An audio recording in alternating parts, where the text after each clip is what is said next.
Hi, this is Betty with Astrology with Betty, and I'm here today to talk about what it means to have your natal moon in the element of fire, and just some quick tips and tricks on how this could play out and how to best utilize this energy. Emotions are like weather, and the moon is designed to show you the energy of how you process emotions. So, fire is alive, it's quick, it's dynamic, it's moving, it's constantly growing, and it wants to expand and blaze. So, to feel your emotions through that aspect can be challenging. These people who have fire, Aries, Leo, Sagittarius, moon signs can be passionate. They can be inspirational. They are dynamic. They can also be arrogant or impulsive. So they can get in their feelings and so having your moon in the element of fire, when it gets triggered or it gets a string or gets a strum, like any instrument, it gets an emotion comes up, it wants to play out through that element, and fire is action. It wants to take action.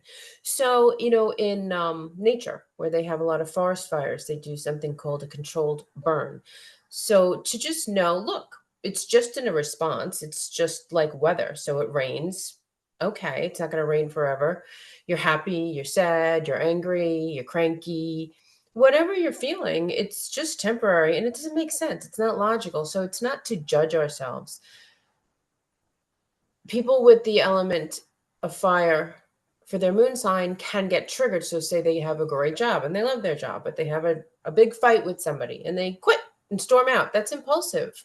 That's not really the best use of that energy. They can be quick to anger, but then it burns out and it goes away. So, it's just a temporary response. So, to know that, instead of just blowing the whole thing up, fire can warm. They can be the type of people who make you feel really comfortable when you go to their house or they're hosting, or they are very warm and exciting and fun and charming.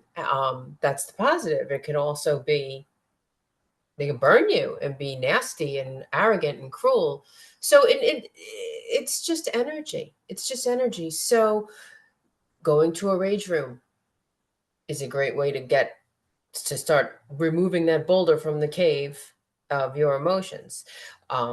Having something you implement every day, whether it's dancing or singing or screaming or having some kind of a practice. Martial arts is great, controlled movement, but just knowing, or going for a run. So say you feel angry, or you start to feel an emotion and you start to spin out of control. Well, what can I do? What can I do to kind of let this energy out and then deal with it? So that's just a little bit on the element of fire. I'm going to be back and do each individual sign, Aries and Leo and Sag, and then we'll move on to the earth, air, and water. But just to think about it, fire, it burns and it's passion.